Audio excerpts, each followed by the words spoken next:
Senhoras e senhores, muito obrigado pela atenção. TV Pensar Direito, SP, S de São Paulo, SP, a sigla de São Paulo, TV Pensar Direito, SP.net.br.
Behaviorismo e comportamento. O behaviorismo não é a ciência do comportamento humano, mas sim a filosofia desta ciência.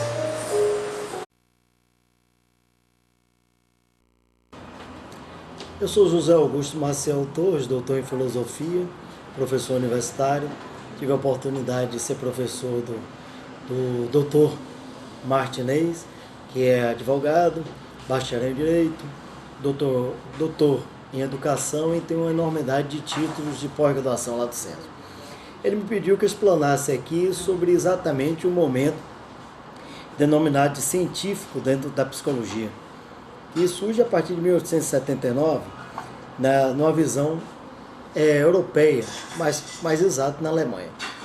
Exatamente antes desse momento, o laboratório Leibniz, ou Leipzig, como alguns chamam, não existia uma visão da psicologia, haja vista que tinha um movimento pré-científico, onde se basilava todas as concepções filosóficas. E essas concepções filosóficas, ela eram racionalistas, empiristas, idealistas de uma maneira geral, onde nós passamos por conceito de alguns pensadores. Vamos tomar a idade moderna, Renato Cartésio, René Descartes, Thomas Hobbes, com a concepção de que o homem nasce mal e precisa do Estado para contê-lo, a tomar a visão de Jean-Jacques Rousseau, que o homem nasce bom e a sociedade faz ruim, e a visão dos empiristas, que teve o maior pensador, Locke, o homem é a tábua rasa, a sociedade e o mundo. O movimento de cientificidade que surge na Europa leva exatamente o homem a criar um processo de visão da ciência enquanto conhecimento, baseado no objeto de estudo, em que teria premissas que fariam ter validade científica. Elas a visão da criação, da observação, hipótese, que é a resposta provisória, experimentação e generalização, tendo que existiria uma concepção de matematização, na qual daria igualdade e generalização para qualquer ato científico. Isso adentra nesse contexto a psicologia. Inclusive é interessante colocar que, dentro de uma visão positivista de Auguste Comte, ele coloca que a padronização, podemos dizer, a evolução das ciências, tendo a priori a primeira de todos a matemática, depois a astronomia, a química, a física, a biologia e a física social. Inclusive ele fala que a biologia é uma ciência na qual adentra no contexto da psicologia, pois ao falar de psicologia é necessário que se fale de um contexto todo biológico. Skinner, por sua vez, que é um dos cabeças da concepção comportamental behaviorista, acreditava, por sua vez, que através de reforços, punições e atos meramente do mundo dos sentidos, ou seja, empiristas, condicionaria o indivíduo a ser o que ele deveria ser ou poder estar dentro da sociedade. Digamos que Skinner não tinha nada a ver com a visão fenomenológica existencial, que era contrária a ele. Nós encontramos essa concepção na Gestalt, na própria visão de Carl Rogers. Skinner tinha uma visão bastante materialista do ser humano e acreditava que tudo no homem era feito a partir do momento em que ele nascesse. Ou seja, imitava Locke, dizendo que o homem estava rasa, a sociedade e o mundo. O behaviorismo, o comportamentalismo, no final do século XIX e fortalecido no início do século XX, principalmente no século XX, foi uma das correntes que fez o segundo movimento da psicologia. Pois o primeiro momento da psicologia foi ele, foi exatamente o behaviorismo. O segundo momento foi a psicanálise, o terceiro momento foi o humanismo.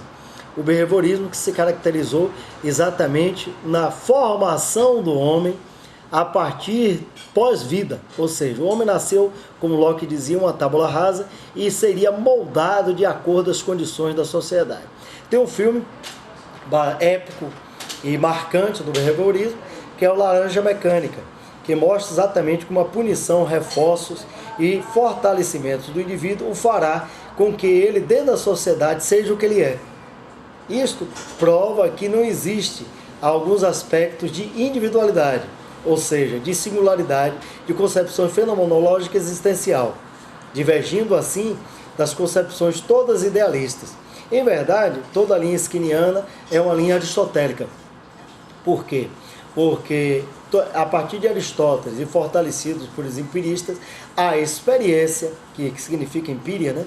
A experiência resulta na formação do indivíduo, ou seja, a personalidade, que é a persona, a máscara do indivíduo, seria alicerçada a partir das suas relações com a sociedade. E a sociedade, através de todos os seus pilares, iriam dar reforços, punições, né, contra-reforços e algo que o fizesse alicerçasse dentro do contexto dela mesma.